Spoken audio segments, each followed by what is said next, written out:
Não esquece de falar que eu fui o melhor aluno do Rochão. Ah, tá, nossa. Eu vou falar que você ganhou aqueles troféus lá do Orelha Seca várias vezes. Não, há controvérsias, Não, nunca ganhei, na verdade. Uma É, vez, talvez, sim, mas ganhar, nunca ganhei. sei. Então, gente, vamos lá, né? Boa tarde a todos.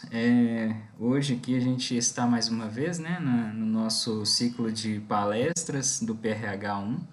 A gente hoje tem a honra de receber o professor Ivo Freitas Teixeira. O Ivo é um colega já de uma longa data aí de UFMG, né?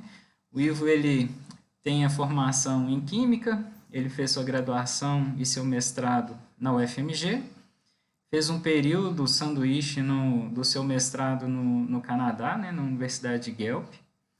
Em seguida, né, terminando em 2013 seu mestrado, ele fez o doutorado na Universidade de Oxford, na Inglaterra, sob orientação do professor Edmund Sun, que, por coincidência, foi contemporâneo do professor Rochelle, né? Em seguida, realizou-se um pós-doutorado na área de inorgânica na Universidade de São Paulo, né, na USP. Atualmente, o Ivo ele é Fellow Humboldt Foundation do Instituto Max Planck de Colloides e Interfaces em Potsdam, né? Assim que fala, deve ser, né? Alemanha, Por aí, por aí. como convidado do professor Marcos Antonietti.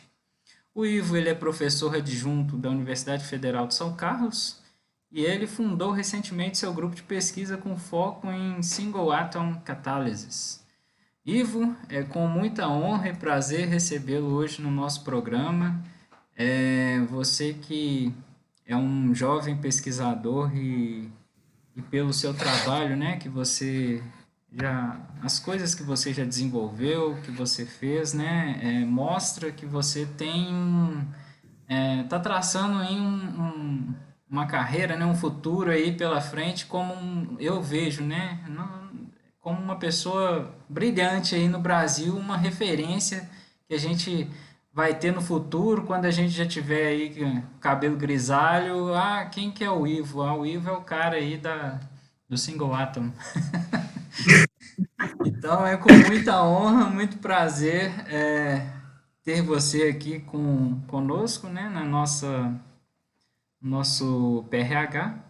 Eu passo a palavra para você, para sua apresentação. Obrigado. Primeiro, agradecer o convite, né? Realmente também é uma honra, hein, ser convidado pelo Soneca. E eu não sei se eu vou chegar a virar uma referência em single atom, mas a intenção é essa. Tá. Como diz o Rochelle, né, na ciência a gente tem que escolher, ou a gente sabe nada sobre tudo, ou tudo sobre nada, né? Então, geralmente eu segui mais o caminho do Rochelle, de saber um pouquinho sobre um monte de coisa. Ô Ivo, Então, deixa eu na te verdade, a gente... perguntar. Ah, Desculpa. As perguntas, elas podem ser feitas no final ou no início? O que seria bom para você? como vocês preferirem, como vocês costumam fazer? Tem palestrante que prefere durante, tem palestrante que prefere no final. Aí fica. Geralmente vocês fazem as perguntas pelo chat ou a pessoa Não, o interrompe pessoal falando? pergunta. Ó, a Vânia tá me ligando aqui rapidinho. Oi, Vânia. Eu vou te mandar o link agora. Eu já tava te mandando aqui. Não, não. Vai ser no Meet. Google Meet. Boa tarde. Tá, beleza. Eu vou te mandar agora. Desculpa aí. Boa tarde. Boa tarde aí, Boa pessoal que tá tarde. entrando agora. Então, ô Ivo, na última que a gente teve, não, na penúltima, foi até com o professor Tiago, os alunos perguntavam durante. Aí fica a sua escolha, seu critério. Que aí já... Por mim pode ser durante, eu acho que fica até mais dinâmico. A minha única preocupação é que tem que falar, porque eu não vou conseguir ficar de olho no chat. Ou talvez eu até possa ligar ela aqui e ficar de olho no chat. Pode deixar que eu vou te ajudando aqui, se for o caso. Deixa eu fazer aqui. É só pra gente estabelecer uma regrinha no início, pro pessoal ficar sabendo como é que... Sim, pode ser durante. Então, durante que vai ficar mais dinâmico. Tá, beleza então. Acho que agora você pode começar, não vou te interromper por enquanto.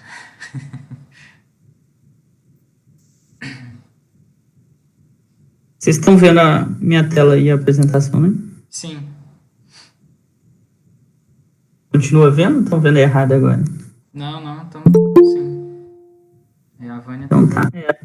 Mas no fim das contas eu fiquei sem ver o chat de qualquer maneira. Então vocês têm que falar. Oi, pessoal, eu entrei. Desculpa a demora aí, viu? Desculpa. Boa tarde, Vânia. Boa tarde, mas você tá diferente. Diferente bom ou diferente ruim? De cavanhaque, bigode. O Ivo tá fortinho, ele tá malhando agora. O rapaz tá... Faz só 7 anos que eu treino. Nossa Senhora. Tem quanto tempo que eu não te vejo, hein, Ivo? Nossa, faz tempo, meu. Que bom. Fico muito feliz e honrado de ter você conosco, viu? Seja bem-vindo. Uma honra também estar aqui. Seja bem-vindo. Obrigado. Mete bronca aí, moçada. Então vamos lá. O Soneca já me apresentou. Então hoje eu vou falar um pouquinho sobre o uso de nitretos de carbono grafíticos, que eu imagino que nenhum de vocês ainda conheça. Talvez muitos de vocês já tenham ouvido falar dos nitretos de carbono, mas hoje eu vou introduzir para vocês o nitreto de carbono de verdade. E o que eu tenho feito aqui é tentar usar esses nitretos de carbono, e na verdade o que o meu grupo tem feito, e o que nos últimos 2 anos eu tenho tentado difundir na comunidade acadêmica, é que os nitretos de carbono grafíticos são o host perfeito para a gente aplicar single atom catálise. Ou seja, é estabilizar single átomos nesses nitretos de carbono e usar isso para catálise. Então, eu fundei meu grupo na UFSCar, onde eu comecei no início do ano passado, com o professor adjunto. A UFSCar, que é a 3ª melhor em química do Brasil, é o que eu digo aqui fora, mas nós somos o 3º melhor pós-graduação, segundo a CAPES, né? Depois da USP e da Unicamp, mas na verdade eu acho que a gente deveria estar na frente deles. E recentemente foi em março desse ano, eu vim como visitante fazer pós-doc com o professor Marcos Antonietti, aqui no Max Planck de Potsdam, e o Marcos Antonietti, ele é o pai dos nitretos de carbono. Então, como eu queria fundar meu grupo e usar esses nitretos de carbono, eu vim tentar aprender aqui com o melhor. E primeiro, só para explicar um pouquinho sobre o foco do meu grupo de pesquisa, porque um dos nossos focos é a fotocatálise. E um dos principais incentivos para a gente usar a fotocatálise é no aproveitamento de energia. Porque, como vocês devem saber, né, é esperado que a humanidade precise de um aumento do consumo de energia ao longo dos anos, e isso é bastante significativo. Esse crescimento da energia que a gente vai precisar suprir vai ser um dos maiores desafios que a humanidade vai enfrentar nos próximos anos. Então, estima-se que até 2050 nós vamos precisar incrementar a matriz energética mundial em cerca de 15 terawatts, que isso significa quase dobrar, né, a matriz energética, e isso é muita coisa. Ainda mais sabendo que nós não podemos usar as fontes fósseis de energia, né, por causa do efeito estufa e do CO2. Então, só para vocês terem uma ideia, não sei se alguém já apresentou esses dados para vocês, mas tem um artigo bem interessante do Daniel Nocera, já até um pouco desatualizado, estou precisando atualizar ele. Ele fala o quanto isso custaria em termos das opções tradicionais, né? Então, só para vocês terem uma ideia, esses 15 terawatts significam 72 mil termoelétricas. o que é inviável se a gente for usar combustíveis fósseis, né? Outra opção seria construir 32 mil usinas nucleares. E como as usinas nucleares têm tempo de vida, isso significaria inaugurar uma nova a cada 1,6 dias. Outra opção seria usinas eólicas. Esse dado é bastante controverso, mas estima-se que o potencial mundial de energia eólica é da ordem de 2 terawatts. Então, certamente, não é ela que é a solução. Então, certamente, a solução é uma solução conjunta, né, entre fontes tradicionais e novas fontes de energia. Então, entre essas novas fontes de energia, tem algumas opções interessantes. A primeira delas é a energia solar, que definitivamente é aquela que tem maior potencial, tem um potencial que chega a cerca de 100 terawatts, mais que o suficiente. E a biomassa também é uma opção interessante, que tem um potencial de cerca de 7 terawatts. E eu imagino que vocês já saibam, né? Mas a energia do nosso planeta vem toda do Sol, cerca de 99% dessa energia vem do Sol. O Sol manda para a Terra cerca de 439 terawatts de energia, dos quais 54% são refletidos de volta, e nós temos disponíveis 202 terawatts. Então, é bastante energia que nós temos disponíveis do Sol na superfície da Terra. Isso é o equivalente a 10 bilhões de Itaipus. E como a gente pode aproveitar essa energia, né? Como converter essa energia solar em energia utilizável? Existem algumas opções, e uma delas é a fotocatálise, que é o que o meu grupo tem investigado. É você usar a energia solar para você separar cargas em um fotocatalisador, geralmente um semicondutor, onde você usa essa energia para excitar um elétron da banda de valência para a banda de condução. Isso gera um para-elétron buraco, e a partir deles você usa eles para promover reações químicas. Então, o elétron é capaz de promover reações de redução e o buraco, reações de oxidação. Dessa maneira, você armazena energia na forma de ligações químicas.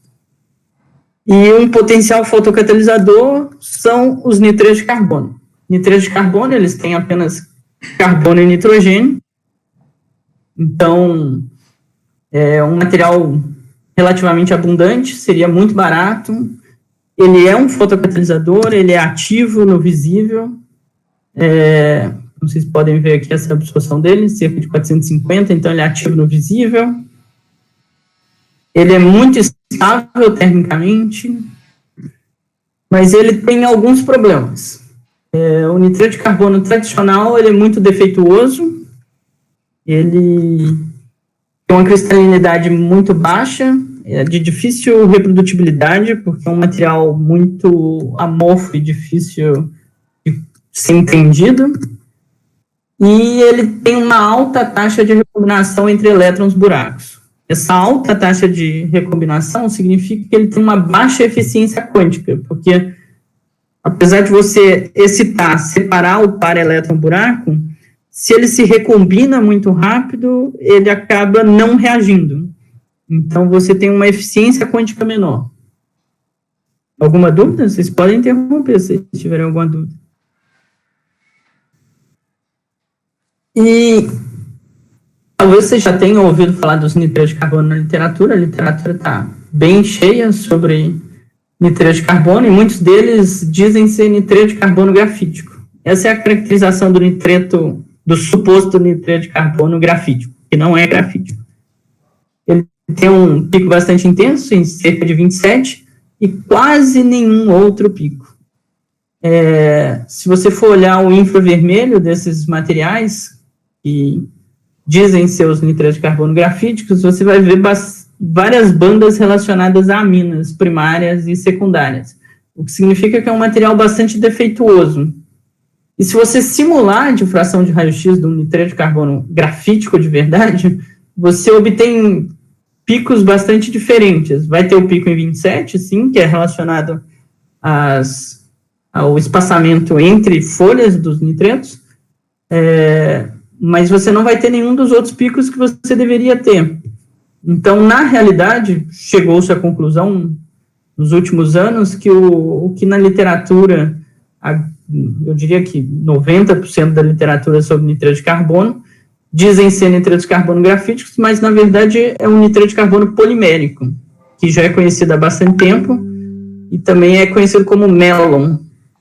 Ele é um polímero, ele de fato é um semicondutor, ele tem propriedades bastante interessantes, mas ele não é grafítico, ele não é cristalino e ele tem suas limitações. Agora, o nitreto de carbono de fato grafítico, nessa estrutura perfeita, até hoje ele não foi sintetizado e não foi provado que ele realmente existe até hoje. Mas o grupo do professor Marcos Antonietti publicou em 2017 uma maneira simples de você sintetizar dois nitretos de carbono que são grafíticos, né? Não são nitreto de carbono grafítico perfeito, mas são nitretos de carbono grafíticos e têm propriedades bastante diferentes do nitreto polimérico. Um deles é o PTI, que é o polytriazinamide, que é essa estrutura aqui, que você pode ver que a unidade básica deles são triazinas, né, com 3 nitrogênios, e a polieptazinamida, que é essa daqui com 7 nitrogênios, são heptazinas, né, a unidade fundamental deles. E como você pode ver, eles não são o nitreto perfeito, porque eles têm esses buracos aqui, são defeitos periódicos, e que isso gera uma carga negativa nesses nitrogênios. Esses nitrogênios aqui, eles estão desprotonados. Então, o que significa que você tem ressonância aqui entre os anéis heptazínicos. E essa carga negativa, ela tem que ser compensada, né? Então, você pode sintetizar usando diferentes cátions, mas o que eu tenho investigado é o que usa sódio. Então, você obtém, na verdade, folhas negativas do PHI, com cátions de sódio estabilizados nessas folhas. Então, eu vou explicar um pouquinho melhor. Essa é a folha do PHI. Todos esses nitrogênios, eles têm uma carga negativa, e para compensar a carga, você precisa de cátions de sódio. A síntese, o segredo do professor Marcos nesse artigo, foi realizar a síntese do nitreto. Não sei se vocês sabem, mas o nitreto polimérico, ele é sintetizado por termocondensação de melamina. É uma síntese super simples. E o professor Marcos descobriu que se você fizer essa síntese em sal fundido, você obtém os nitretos com um alto grau de grafitização. E aí, controlando o sal, você consegue controlar tanto a unidade quanto o cátion que vai ficar estabilizado nesse nitreto grafítico. Então, o sistema que eu tenho investigado é o sódio PHI, que é esse nitreto heptazínico com cátion de sódio. Oi, Ivo. Oi. Posso te fazer uma pergunta? Pode, claro. Esse trabalho, né, que ele utilizou o sódio, ao final do processo ele retira esse sódio ou ele deixa o sódio lá? Fez algum estudo comparando alguma aplicação, a presença do sódio, a ausência dele? Isso foi feito? Você quer dizer o que na estrutura? O sódio na estrutura, porque na formação, na concepção do material, ele ajudou a estabilizar, mas uma vez que ele foi feito, ele consegue remover ou não? Isso fica por lá? Então, o que acontece é o seguinte, na síntese você usa um excesso grande do cloreto de sódio. No caso, para fazer o sódio PHI, você usa cloreto de sódio. E aí, o que você obtém no final, na verdade, é um bloco de sal, porque a maior parte ainda é cloreto de sódio, e nitreto. O sal é solúvel, e o nitreto você separa por centrifugação. Esse nitreto, ele tem uma estrutura cristalina estável, e essa estrutura depende do sódio lá. O sódio faz parte dela. Se retirar, talvez abale a estrutura. Seria isso. Não, eu vou mostrar. Grande parte do trabalho é exatamente em mexer com esse sódio. Mas o sódio faz parte da estrutura, você resolve a estrutura cristalina dele com sódio lá, e cerca de 10% da massa do material é sódio. Que legal. Tem bastante sódio. E Então, e aí o que eu comecei a fazer ainda no Brasil e tenho continuado aqui. A ideia é, uma vez que a gente tem um material que é cheio de nitrogênios carregados negativamente, e você tem um sódio lá, eu consigo trocar esse sódio por outro metal? Então, essa foi a primeira coisa que eu comecei a fazer. Comecei a trocar o sódio por metais de transição. E fiz isso por um método super simples de cation exchange. É basicamente você suspender ele e colocar na solução concentrada. Então, suspende o pHi, coloca na solução concentrada do cloreto do metal que você quer colocar, e aí o que eu obtive foram esses pós coloridos aqui. E essa não é uma troca catiônica qualquer, porque ela não é um equilíbrio reversível. Ela sim é um equilíbrio, depende da concentração, o quanto você consegue trocar do sódio, mas claramente uma vez que você troca por um metal de transição, esse metal de transição coordena na estrutura.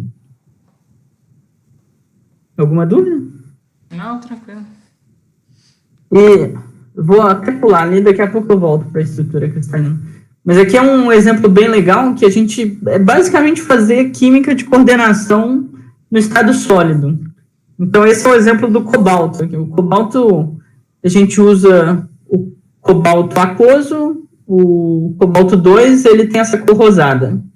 Quando você coloca ele na presença do pHi, ele coordena na estrutura do pHi e fica verde escuro.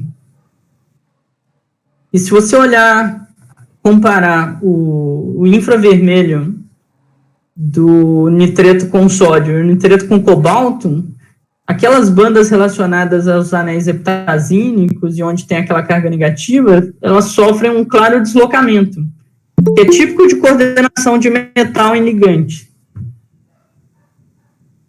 E a gente consegue observar também mutações na estrutura cristalina dele. Então, esse daqui é o sódio pHi.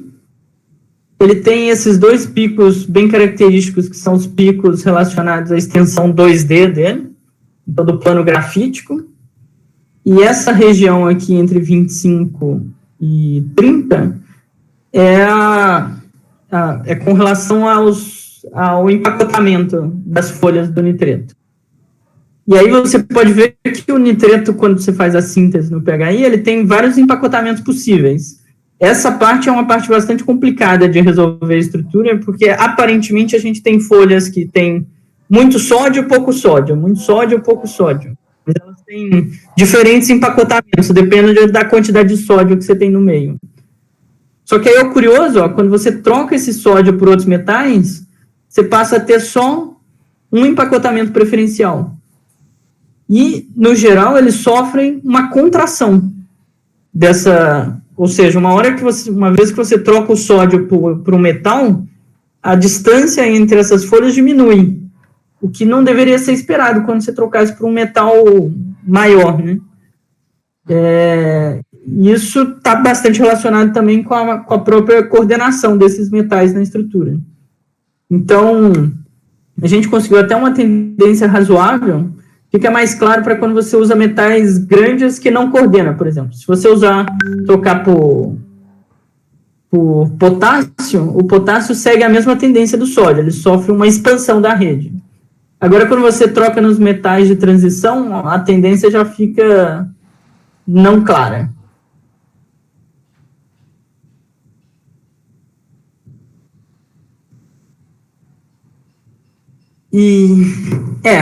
Então, a gente troca esses metais, a gente sabe que eles coordenam na estrutura, e aí a questão é, isso é um single átomo? A gente consegue fazer single átomo catálise com isso? Essa é a parte mais difícil. De fato, para você provar single átomos é muito complicado, e o que tem na literatura até hoje, a gente não tem métodos muito bem estabelecidos. É uma área ainda muito iniciante. Então, eu vou apresentar aqui alguns exemplos de técnicas que ajudam bastante. Uma dessas técnicas bastante curiosas é o FTIR, né, você fazer o infravermelho do material depois dele sofrer uma dissorção com CO.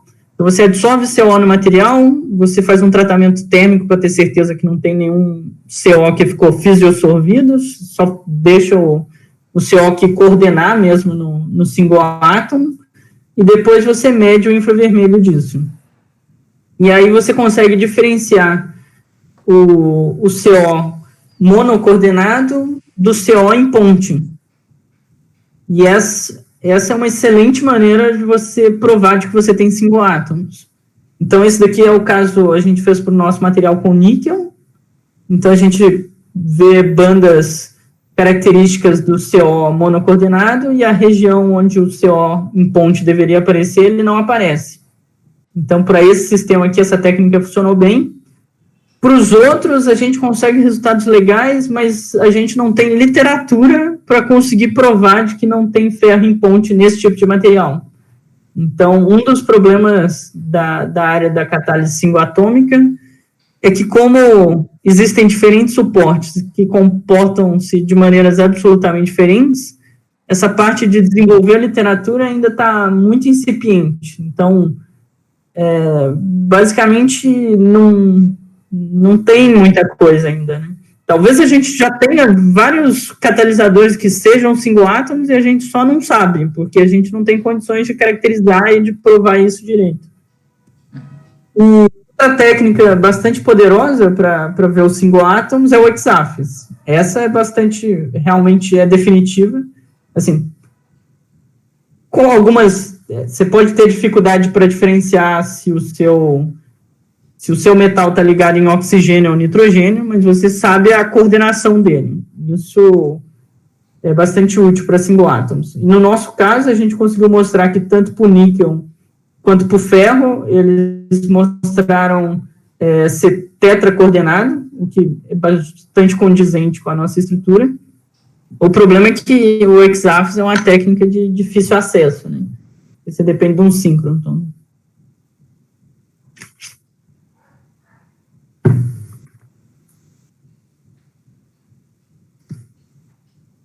E a técnica favorita da literatura é você ter a microscopia de transmissão com aberração corrigida, né? E aí no Brasil, que eu saiba, a gente tem 2 microscópios só que são bons o suficiente para fazer esse tipo de imagem, né? Um fica no Inmetro e o outro no LN Nano. É realmente uma imagem muito bonita essa aí. Exatamente, é muito bonita mesmo. Eu sou obrigado a admitir, mas eu tenho críticas à literatura, porque... Oi, Igor. Oi. Essas imagens são do mesmo equipamento? São do mesmo equipamento. O que muda é o modo de imagem. Um está no modo de transmissão e o outro está no STEM, né? O escaneamento, Scanning Transmission Microscopy, uma coisa assim. É o STEM. Beleza, obrigado. De nada. Mas então, a minha crítica com relação a isso, porque geralmente você vai ver os papers de alto impacto, eles geralmente mostram esse tipo de imagem e se dão por satisfeito. Falam, tem single átomo. Ninguém vai duvidar, porque você consegue realmente ver, não há dúvida de que isso é um single átomo. A questão é, você tem só single átomo? Eu já vi muitos trabalhos que a pessoa mostra esse tipo de imagem e você vai ver o raio-x da pessoa, tem lá pico de óxido de níquel, né? Então, claramente, ele tem uma mistura. Então, é o que eu estava até comentando. Eu acho que os single átomos são muito mais comuns do que a gente imagina. A gente só não aprendeu a controlar e caracterizar direito. Mas que eu não tenho dúvida que vários catalisadores devem ter single átomos e devem estabilizar, e muitas vezes, muitos comportamentos que a gente não consiga entender na catálise, talvez venha dos próprios single átomos. Oi, Ivo. Então, acho que... Oi. Eu acho que talvez seria interessante estabelecer uma métrica para saber quantos tem, já que eles sempre estão lá, né? Tentar diferenciar em termos de quantidade, qual é a porcentagem deles presentes no catalisador. Eu acho que isso seria um próximo passo. Isso seria ótimo, mas a gente não tem uma técnica para isso. Né? Então, eu acho assim, seria muito legal a gente ter alguns suportes, alguns hosts que fossem bem conhecidas para a gente investigar esse tipo de coisa, que eu acho que esse é um dos grandes potenciais do PHI. Eu não acho que necessariamente ele vai ser o melhor single átomo, o melhor catalisador para fazer catálise single atômica, mas eu acho que ele talvez seja o melhor para estudar a catálise single atômica, porque uma vez que a gente desenvolver o FTIR com CO, desenvolver a espectroscopia de Raman para esse tipo de sistema, talvez chegue um ponto que a gente consiga realmente dizer, não, esse daqui é um sistema que você tem só single átomo. Então, se você viu alguma atividade catalítica, ela veio de single átomo. E tem feito bastante progresso. Só que, como tem muitos sistemas sendo investigados ao mesmo tempo, pouca coisa você consegue aproveitar para todo mundo, né?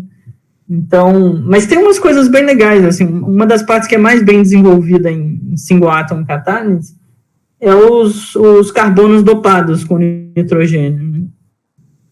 E o pessoal tem conseguido fazer umas coisas bem legais, por exemplo, você usar uma espécie de ligante para bloquear um sítio. Então, imagina que você tem carbono dopado com nitrogênio e tem um sítio de níquel tetraédrico. E aí você vai lá e bota tiocianato. E esse tiocianato se liga no níquel. E aí você bloqueia um dos sítios. E tem um pessoal que conseguiu fazer um trabalho bem bonito, onde ele mostra a atividade caindo, e ela cai de maneira bem quantizada, assim, quando você bloqueia um sítio, quando você bota o dobro desse ligante, no caso eles usaram tiocianato, e aí bloqueia o outro sítio e a catálise some, assim. Então, esse é um caso que fica bem provado de que ele realmente tinha um single átomo, né? Com 2 sítios ativos em cada single átomo. É bem interessante. Oi, eu tenho uma dúvida aqui, meio besta, Sim. mas assim, eu não consigo falar direito o que é a catálise single átomo. Você podia traçar em linhas gerais, assim, o que seria a catálise single átomo, só para poder ter uma ideia, que eu tô muito perdido, cara. Essa é uma dúvida que eu diria que talvez a comunidade acadêmica inteira ainda tinha até semana passada. Porque eu tive várias discussões onde as pessoas falavam, não, mas o que você faz não é single átomo. E uma das perguntas que eu fazia em seguida é, então defina single átomo. E a gente não tinha uma definição de single átomo até pouco tempo atrás. Então, semana passada, ou há 2 semanas atrás, saiu um Chemical Reviews do professor Pérez Ramírez, do ETH, e ele é uma das referências nessa área de catálise single atômica, que é muito recente. O primeiro paper dele nessa área eu acho que é de 2017. Então, já existia alguns antes, mas não estava bem desenvolvido e estabelecido. E aí o professor Pérez Ramírez resolveu dar uma definição, e ele deu uma definição super ampla. Então, é basicamente qualquer sítio que seja um átomo só e faça a catálise, é uma catálise single atômica. Então, inclusive, se você tem carbono dopado com fósforo, esse fósforo faz catálise, é o sítio ativo da catálise, você está fazendo catálise single atômica. Então, não precisa necessariamente ser um metal, não precisa estar ligado, ter um tipo de ligação específica, ele só precisa ser um átomo isolado, ou seja, ele não pode estar ligado em outro átomo igual, e basicamente isso. Então, esse daqui se encaixaria certamente como catálise single atômica, porque no nosso caso a gente tem, até voltar um pouquinho para você relembrar aqui, depois eu estou passando um pouco rápido, mas você tem basicamente um metal de transição coordenado numa estrutura grafítica que tem carbonos e nitrogênios, né? Então é como se esse sólido, que também não sei se eu mostrei, para quem nunca viu um nitreto,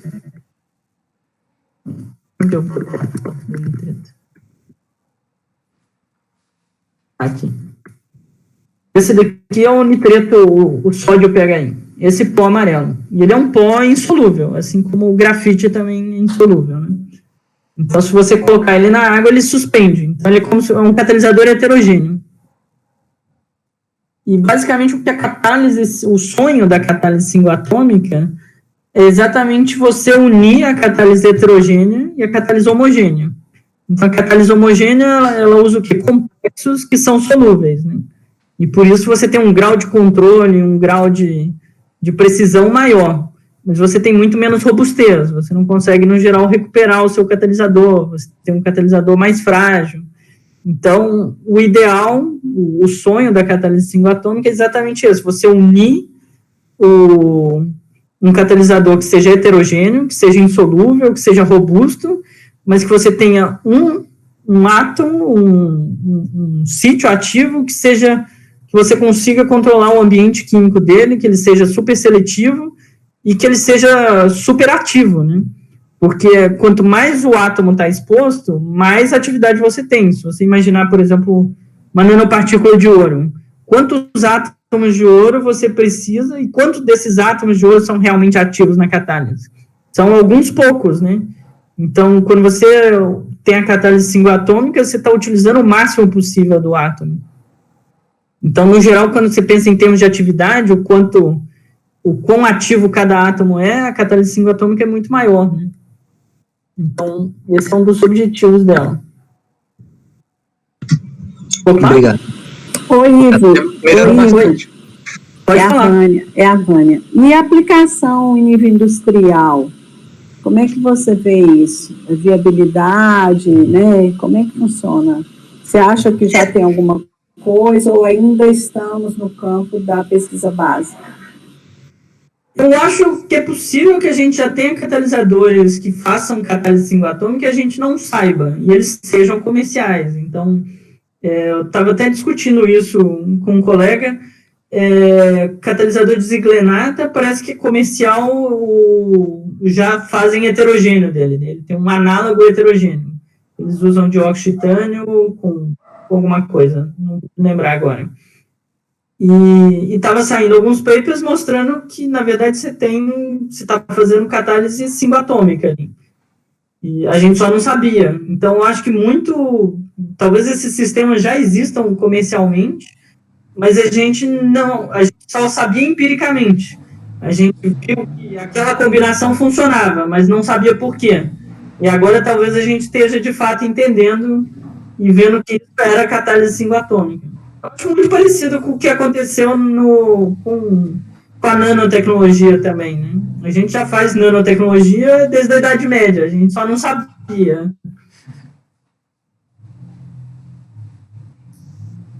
Ok, obrigada. De nada. Mas aí, em termos de aplicação dos meus sistemas, essa tem sido uma parte um pouco mais complicada, porque, de fato, sintetizá-los é bem simples, mas achar uma aplicação ainda está complicado. Uma das aplicações que o meu aluno de mestrado conseguiu, esse é o projeto dele, e na verdade, a gente até superou esse rendimento aqui, já estamos em 28%. E para essa reação é bastante coisa até. O projeto dele é a fotooxidação de benzeno. É você converter o benzeno em fenol. E para isso a gente está usando o ferro PHI. E agora a gente está investigando o mecanismo dessa reação. Aquelas imagens que eu mostrei é para o ferro PHI. Então a gente tem realmente um catalisador que tem single átomos de ferro. E eles são muito ativos para essa reação. O rendimento para essa reação é baixo, porque um dos produtos laterais dele é a decomposição do benzeno, então ele decompõe relativamente fácil. E você tem que usar peróxido de hidrogênio, as condições são um pouco drásticas. Então, você conseguir rendimentos ali na casa dos 20% é bem bom para essa reação. E está bem em linha com a literatura. Mas o que a gente descobriu é que a gente tem um sítio que é muito mais ativo do que a literatura. Porque no nosso caso, a gente precisa de muito menos ferro para converter muito mais fenol. Então, de fato, aí uma das vantagens da catálise single-atômica, você conseguir ter um sítio mais ativo. Só para comparar, com relação aos melhores na literatura, que o pessoal usou nanopartículas e ferro disperso, mas não necessariamente como single átomos, a atividade desse daqui em termos de TOF, a gente chega a ser 50 vezes maior do que os melhores resultados na literatura. Legal. E aí, outra coisa que eu tenho investigado também, a maior parte, como eu já tinha mencionado no início, o foco do nosso grupo é a fotocatálise, e os nitretos são muito utilizados na fotocatálise, porque eles são semicondutores.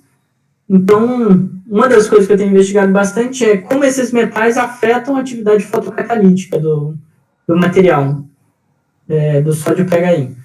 E o que a gente observa em termos de absorção, né, quando vocês podem ver pela própria cor dele, modifica bastante. Né? Então, você tem a possibilidade de modificar a estrutura eletrônica do material. Em alguns casos, você modifica de maneira muito drástica, como é o caso do rutênio. O rutênio é esse daqui, ele fica preto e ele se torna um condutor, ele deixa de ser um semicondutor. E em termos de aplicação fotocatalítica, ele parece ser péssimo, mas aparentemente ele é o primeiro nitreto que é um condutor, e a gente está buscando umas aplicações eletroquímicas para ele. Parece que para fazer evolução de hidrogênio eletroquimicamente ele é muito bom.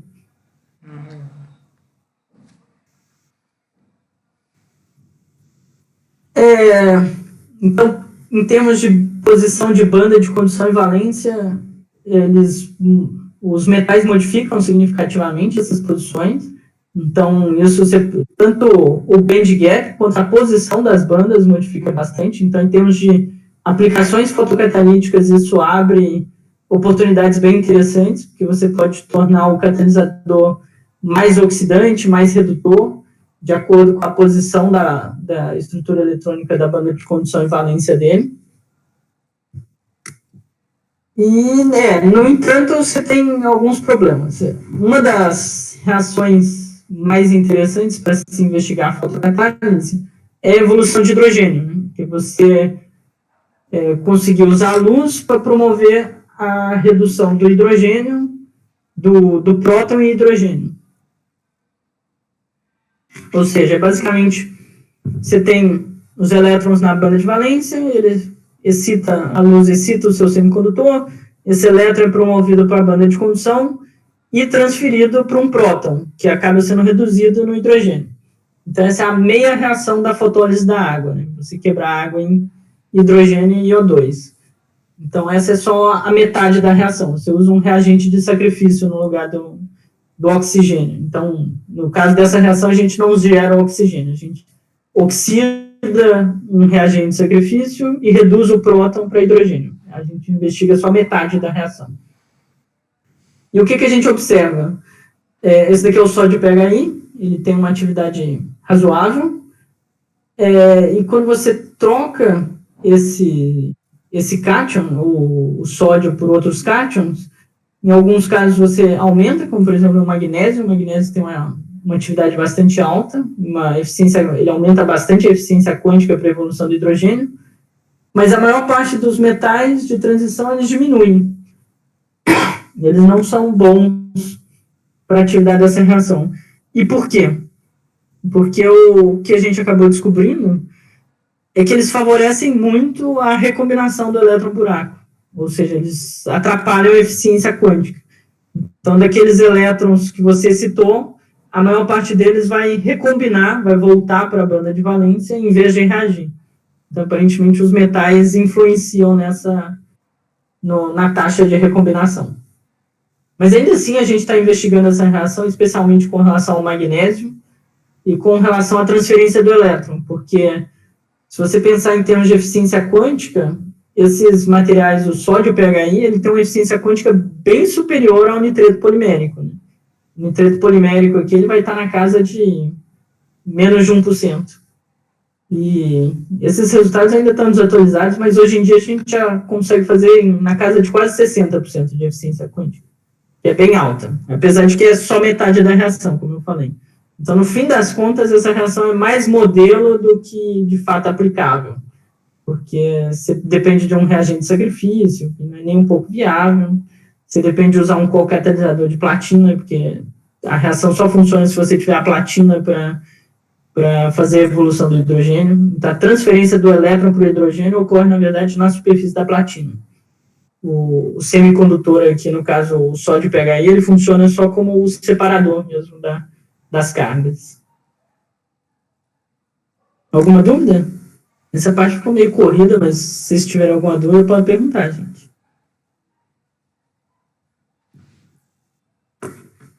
E outra oportunidade que surgiu com relação a essa troca do sódio,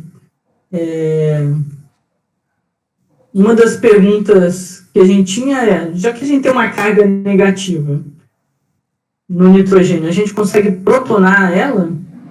Como que isso vai modificar o material?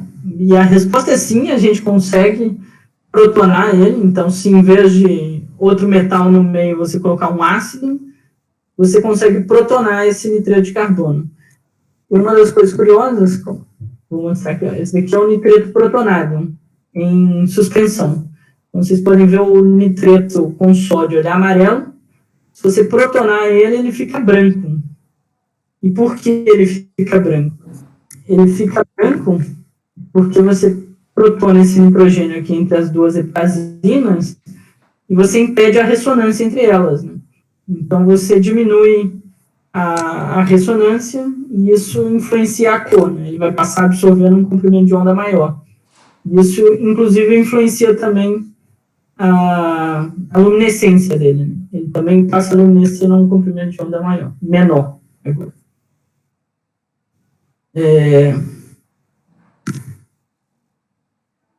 E aí, com essa protonação, surgiu uma oportunidade interessante que eu tenho tentado investigar aqui. Porque já faz muitos anos que as pessoas tentam fazer o tal do nitreto de carbono quiral. É você ter quiralidade no nitreto de carbono. Só que, obviamente, não tem como ter quiralidade em algo que é plano, né? Só que na hora que você protona isso, ele perde a planaridade. Então, você pode vir a conseguir induzir quiralidade na superfície, né? Você tem uma torção dessa folha de maneira quiral. E isso que eu tenho tentado fazer também. Então, eu protono aquele nitreto, coloco um aminoácido para induzir quiralidade na superfície dele, e aí a gente mede como se fosse o V visível, o dicroísmo circular. É basicamente você fazer absorvância no UV visível, só que com luz polarizada. Você faz com luz polarizada para a direita, para a esquerda, e aí você vê o sinal. Então, se for racêmico, ele não vai dar sinal nenhum. Se ele tiver resposta quiral, ele vai dar um sinal para baixo ou para cima, de acordo com a quiralidade. Então, o que a gente conseguiu fazer? A gente conseguiu, de fato, induzir quiralidade, porque aqui, esse daqui é o espectro para o aminoácido puro. Então, você pode ver o aminoácido, ele é incolor em solução, e ele tem uma absorvância lá depois de 250. Se você coloca ele na presença daquele nitreto protonado, você começa a ter absorvância na casa dos 400, 450, que é exatamente onde o nitreto protonado absorve. Então, você, de fato, induz quiralidade e passa a ter um band gap quiral. E se você usar o enantiômero desse aminoácido, você tem a resposta para o lado contrário.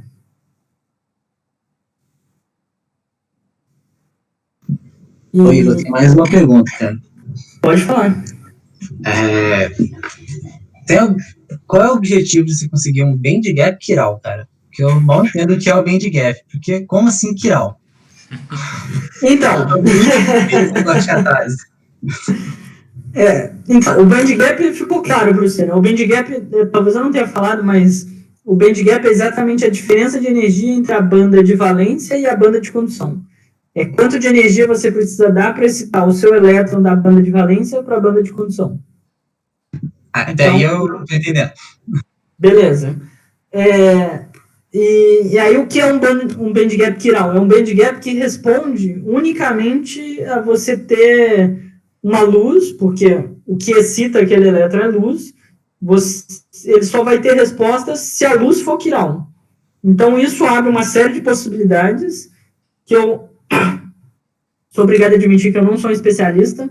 A maior parte dessas possibilidades é na área da fotônica. para você conseguir fazer coisas ópticas que sejam quirais. Então, você pode fazer um dispositivo eletrônico que responde só à luz quiral. O pessoal me garantiu que serve para alguma coisa. Mas o que eu tenho interesse, na verdade, é para você conseguir fazer catálise quiral. Porque esses materiais, eles são conhecidos por fazer catálise fotorredox, que é uma catálise exatamente que você... É uma fotocatálise onde você aproveita o elétron e o buraco. Ambos participam da reação, por isso que é uma reação fotorredox. E a partir do momento que você tem uma superfície quiral, você pode fazer catálise fotorredox enantioseletiva, né? Então, por exemplo, tem ativação CH que é feita por fotorredox. Se você faz uma ativação CH enantioseletiva, isso é muito legal. Isso é science. Bacana, hein? Legal. Valeu. Mas como vocês podem ver aqui, a resposta ainda é bem baixinha. Essa daqui é o nosso band gap quiral, comparado na mesma concentração do quanto eu boto do indutor, né, do aminoácido. Então, como vocês podem ver, a indução ainda é bastante singela, né? Tem bastante coisa para otimizar nesse trabalho. E, como eu tinha comentado, a maior parte dos metais, né, eles atrapalham a separação do paraelétron-buraco. Né? Então, o que isso significa? Isso significa que você tem um fotocatalisador que é pior. Mas nem sempre um fotocatalisador que é pior é de todo pior. Então, esse é um exemplo interessante, onde a gente aplicou o nosso catalisador de níquel. Como você pode ver, essa é uma reação de hidrogenação a redução do nitrobenzeno. Então, o nitrobenzeno, se você reduzir ele completamente, ele vai para a anilina, que não agrega muito valor a ele. Eles têm preços semelhantes. No entanto, se você reduzir ele parcialmente, né, fazendo um acoplamento, você pode transformar ele em azo ou em azoxi. O azoxi é o produto de maior valor entre essas possibilidades. E ele você tem que fazer uma redução bastante controlada, né? Tem que ser uma redução parcial só. E no nosso caso, o níquel PHI faz isso fotocataliticamente relativamente bem, né? Ele tem uma seletividade alta para azoxi. Enquanto se você for comparar aqui, por exemplo, o sódio PHI, né, sem o níquel, ele tem uma seletividade razoável, mas a conversão é muito baixa. E a própria luz também consegue fazer praticamente a mesma coisa. Mas o níquel aumenta essa conversão. Já é um resultado bem interessante.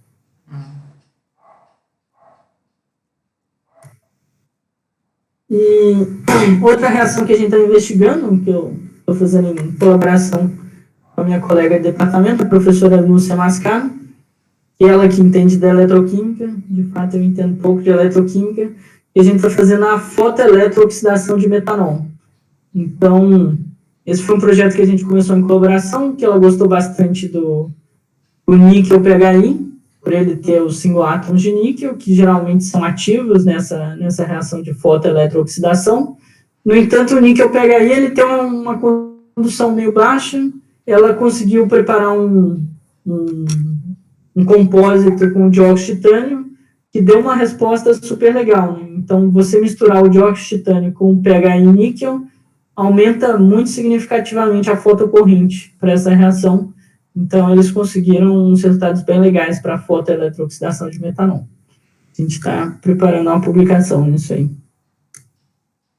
E isso é tudo. Agradecer aos meus alunos, principalmente meu aluno de mestrado, o Marcos, que está trabalhando bastante ainda, apesar da pandemia. Meus alunos de C, a maior parte se foram, me deixaram, mas ainda tem 2 que estão trabalhando à distância. E agradecer bastante aos meus colegas de departamento que abriram as portas dos laboratórios deles, e sem eles não teria sido possível fazer esse trabalho. Eles foram super receptivos.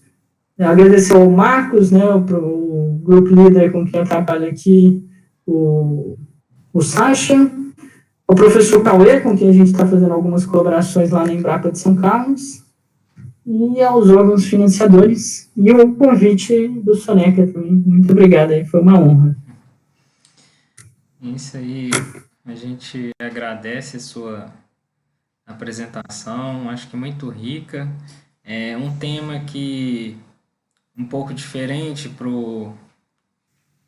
em termos de matéria-prima, né, de catalisador específico para uma determinada reação que é a fotocatálise. Mas muito interessante, que até foi um seminário que eu apresentei também para os alunos, né? Eu apresentei um seminário de catálise heterogênea e eu comentei um pouco sobre essa parte, passei bem assim, superficial na questão do single atom. E foi bom para mostrar que a gente trabalha com catálise em laboratório, né, biomassa, de várias outras coisas e as aplicações que podem ser dadas à catálise, né? Com certeza isso traz aí mais uma visão um pouco diferenciada, porque o programa é isso, a intenção é formar pessoas, né? Independente de ser algo mais específico, voltado às vezes um pouco para a biomassa, mas isso ajuda a trazer coisas que, por exemplo, quando você falou da parte da estratégia, que é isso que eu acho que é o mais importante, que fica, né? Porque nós somos químicos. Nós temos aí também o nosso professor que é físico, o Tiago, mas ele, né, trabalha com RMN, pode-se dizer que está na química, ele também já é químico também, não tem essa. Mas a história é o seguinte, quando você falou lá daquela estratégia que usou para desenvolver um material onde coloca-se um elemento para ajudar a estabilizar a estrutura, que é o sódio, né? E você disse que é um material amorfo, existe uma certa dificuldade em se entender o material, de conhecer a questão da estrutura cristalina. E isso eu já tirei ali já vislumbrei até uma situação, no nosso caso, que a gente, por exemplo, trabalha com lignina, né? A gente tem que despolimerizar. Isso foi o tema do seu super doutorado. complexo. Isso foi um tema do seu doutorado. Eu nunca trabalhei com isso. Mas aí eu fiquei pensando, bom, será que se introduzíssemos alguma coisa que tem muita carga ou em excesso nesse processo de despolimerização, isso poderia contribuir com alguma coisa, da mesma forma como contribuiu para conceber o material dos nitretos, né, de carbono? Seria uma coisa. Então, eu acho que assim, as sutilezas, né, quando a gente vê uma palestra, às vezes, um pouco diferente da nossa área, a gente tem sempre que pegar as sutilezas das estratégias que cada um usou para fazer o trabalho. Eu acho que isso que é o que a gente aproveita de tudo, assim, olha, ele fala assim, olha, tive uma ideia, ele usou uma estratégia muito bacana, essa sacada que ele deu de usar, né, o sódio, isso é muito inteligente. Será que a gente não conseguiria fazer algo em termos de despolimerização de lignina, que foi o caso do seu doutorado? O que você me diz? Você chegou a fazer alguma coisa nessa linha? Usando uma concentração Olha, alta de... eu vou ser bastante honesto com você. Eu trabalhei com biomassa no meu doutorado, mas eu tive muita sorte, essa é uma sorte que eu percebi vendo a minha colega que trabalhava com biomassa de verdade. Desde o início do meu projeto, eu trabalhei com molécula modelo. Então, a molécula que eu trabalhei basicamente foi MF. E isso fez toda a diferença, porque eu tinha uma colega que trabalhava também com molécula modelo, mas ela partia do açúcar. E é muito mais complexo. Uhum. Então, quanto mais complexo o seu sistema, mais difícil de investigar. E a lignina é certamente a pior parte da biomassa para você investigar. Uhum. Até que você também vai ver na literatura, muita coisa é feita com moléculas modelos, né? O pessoal usa a vanilina, os derivados da biomassa. Uhum. Mas você, a partir da parte da lignina mesmo, é bastante complicado e super difícil de prever mesmo. Sim. Infelizmente, não vou ter nenhum insight para você nesse sentido. Ivo, se você tivesse, eu não ia dar para ele, não. Você ia patentear, você ia ficar milionário. Porque essa história da lignina é uma coisa que aflige a todos. Inclusive o Marcos aqui também tem muito interesse na lignina. Ele tem um grupo líder trabalhando com biomassa e uma trabalhando com lignina e celulose. Né? Então ele tem bastante interesse. E eu vejo são os grupos menos produtivos aqui, né? Porque é um trabalho bem complexo. É muito trabalho para pouco resultado. Mas com certeza, né, Ivo? Você já patenteou um material até na China? Tem uma patente na China, cara. Eu tenho. Foi meu doutorado, a gente fez uma reação para fazer cicloadição, né, no DMF, que é exatamente para você apresentar os derivados furânicos da biomassa. Então, você conseguir transformar furfural, ácido furfurílico, DMF, e etc., em aromáticos, né? Então, meu projeto lá era financiado pela Sinopec, que é uma petrolífera da China, e aí eles patentearam lá no Reino Unido e na China, mas até hoje não recebi nada, não. Não tá ganhando nada, cara? Não. Tristeza. Nem acho que vou receber, mas tá bom, eles gostaram bastante da patente. Legal. Ô Ivo, e essa aplicação, agora eu queria uma pergunta, porque eu vi a aplicação dos materiais com paládio, platina e tal, que são sítios metais, né, que são muito bons nessa área nossa que a gente tem trabalhado, na parte de hidrogenação, hidrodesoxigenação, cobalto também, né?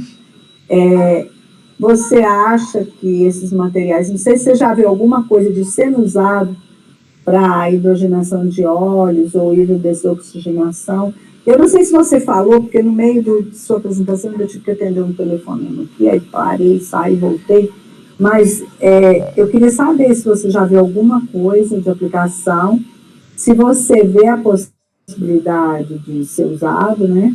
Se já tem, se não tem, se você vê a possibilidade, se seria difícil produzir uma quantidade desse material até para a gente poder testar. O que você acha disso? Não, eu acho que eles têm um potencial enorme, especialmente se for para o paládio, platina, que já tem tem vários artigos na literatura que mostram que eles são ativos, né, para hidrogenação, hidrogenólise, várias aplicações na biomassa. Certamente esses com single átomos têm tudo para conseguir fazer as mesmas reações de maneira mais ativa, né, gastando menos metal, que é o que mais importa, né, tipo de reação, né. Então, se você já faz isso usando nanopartículas, se você conseguir usar o single átomo, melhor ainda. Mas é bem verdade que muita coisa muda. São dois mundos bastante diferentes, que vão depender de otimizações diferentes também. Né? Então, eu acho que tem muitas reações, principalmente as hidrogenações, elas dependem de uma superfície de platina. A partir do momento que você tem um single átomo, você já perdeu essa superfície. Vai se comportar diferente. Mas ainda assim, você pode ter o rutênio, por exemplo. A gente já tem resultado para hidrogenação de moléculas modelo, né? A gente fez hidrogenação de estireno, de acetileno. Fenilacetileno. Para estireno. A gente queria fazer estireno, mas não conseguiu. A gente só conseguiu fazer etilbenzeno porque eles eram muito ativos para hidrogenação. Então, tanto a platina quanto o nosso de rutênio foi super ativo. A gente tentou o níquel não conseguiu fazer hidrogenação nenhuma, porque a nossa intenção é exatamente fazer essa reação de hidrogenação usando o níquel, né? Que é mais barato, é mais interessante. Mas não tem dúvidas, eles são ativos sim para hidrogenação. E a síntese é difícil, demorada? Porque, assim, para produzir 5 gramas, né? Pode ser difícil. Não, 5 gramas eu consigo produzir, mas leva uma semaninha, mas dá para fazer. Mas, assim, se você pensar em termos de aplicação para estudo, com certeza, vale a pena e dá para fazer, é um sistema que vale a pena trabalhar. A síntese é um pouco tricky no sentido de que você tem que ter um sistema que está funcionando bem, porque nitrato de carbono são difíceis de reproduzir, mas uma vez que você tem um sistema Porque muita coisa influencia. O tamanho do seu cadinho influencia, o quão cheio ele está influencia, o seu fluxo de nitrogênio influencia, a variação de temperatura dentro do forno influencia. Mas uma vez que você tem um sistema que funciona bem, você reproduz sempre. E a troca do cátion é muito simples, é a principal vantagem do método que eu estou tentando vender do Cation Exchange, porque é muito simples, só que quando você vai para metal nobre, gasta muito metal, porque você tem que usar uma solução concentrada do metal. Então, no fim das contas, você usa muito metal para incorporar pouco. E isso eu não investiguei ainda, é uma questão de otimização também. Mas, para estudo, com certeza, se vocês quiserem que eu mande a amostra também, eu posso mandar a amostra para vocês. A gente pode conversar, às vezes pegar um metal mais barato, né? E a gente fazer... eu não tenho problema nenhum em gastar 5 gramas de platina aqui, que aqui chove dinheiro. Opa! Aí eu gostei! Ô, Ivo, então você é muito bem-vindo ao nosso grupo para fazer umas colaborações. Mas aqui eu sou rico, aqui sobra dinheiro. Que maravilha! Então, isso é muito bom. A gente pode conversar e fazer, pelo menos, tentar ter um trabalho. Sim, vamos sim. Eu acho que tem bastante potencial para esses. Aí, a Júlia, cadê a Júlia Moreira? Júlia? Tá aí. Júlia, eu sei que a menina Catarina. Oi, tá me ouvindo? Você tá vendo, Júlia? Dá para fazer um artigo correndo. Tô vendo.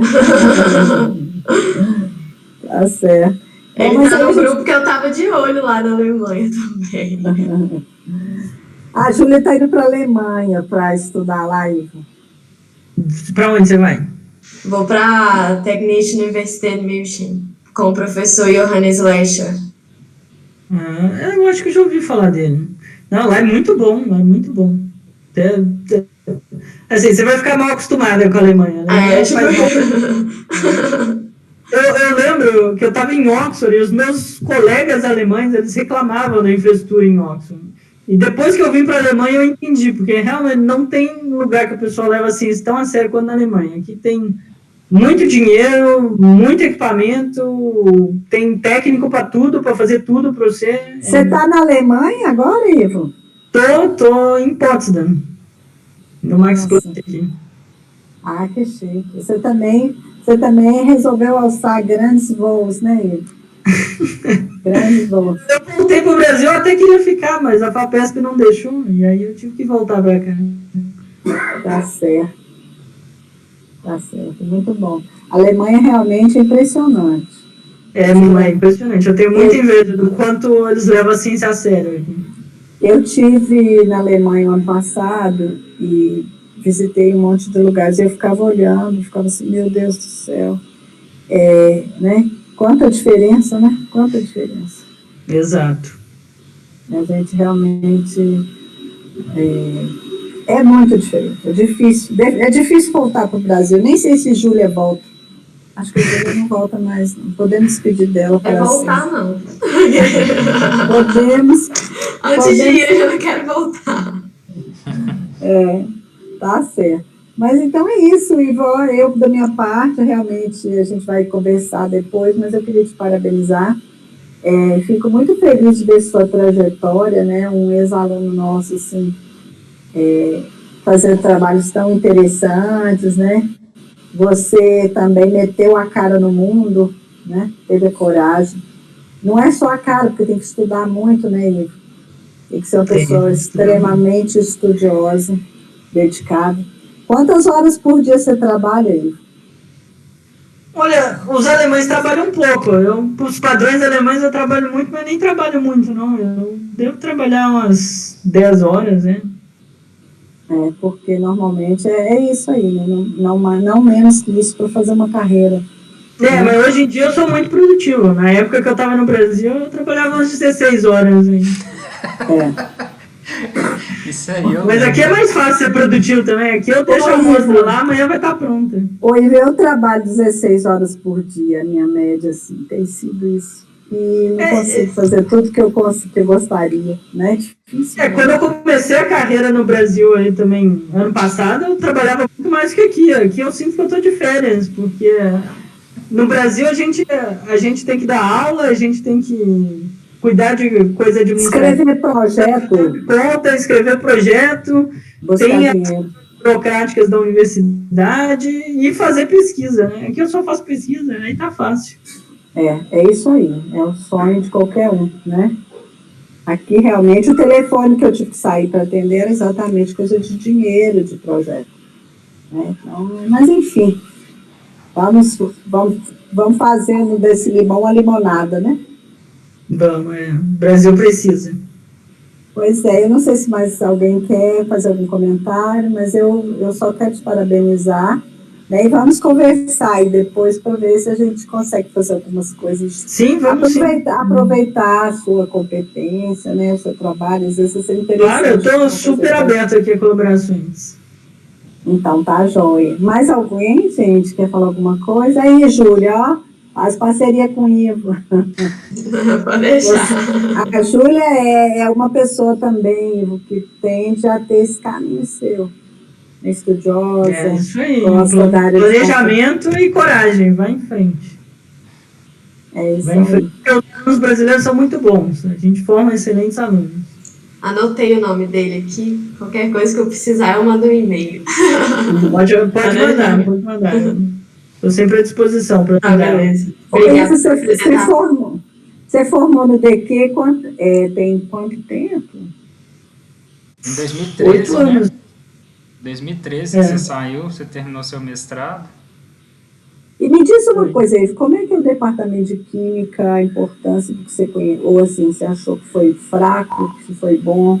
Como é que fica a sua formação básica? A minha formação na UFMG? Como é que você avalia o UFMG para ter formado um bom profissional? Nossa, eu acho a minha formação muito boa, inclusive acho muito competitiva com relação ao mundo inteiro. Então, muito bom isso, né? Eu não tenho nenhum receio de dizer que a gente forma alunos muito melhores do que em Oxford. Os alunos que entram em Oxford são muito bons, eles já entram muito bons, mas eu acho que em termos de formação, o quanto a gente faz o aluno evoluir na UFMG, eu acho que é um dos melhores do mundo, sem sombra de dúvida. É engraçado, meu filho fez engenharia na UFMG e fez mestrado no ITA. Aí agora ele está olhando para o seu doutorado e eu falo assim, por que você não fica nele? Mãe, nem posso falar o que ele fala. Mas em termos de pesquisa, o ITA não é tão bom. O ITA é papapá. O UFMG é 1000 vezes melhor que o ITA. 1000 vezes melhor que o ITA. Né? Então a gente está na UFMG e não valoriza, né? Eu acho importante isso para os nossos alunos, para terem força e para seguir em frente, né? Porque o UFMG realmente forma bons profissionais. Sim, a gente forma muito bons alunos. Mas é isso. Os brasileiros são muito bem vistos no resto do mundo. Trabalham muito, né?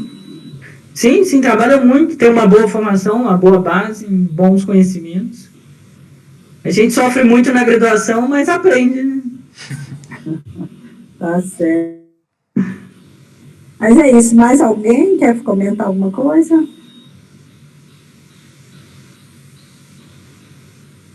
Então, vamos agradecer, né? Vamos, por gentileza, eu que agradeço aí. Obrigado pelo convite. Pedir o pessoal que abram aí os microfones aí, fazer uma salva de palmas aí pro Ivo, né? De praxe. Salva de palmas digital.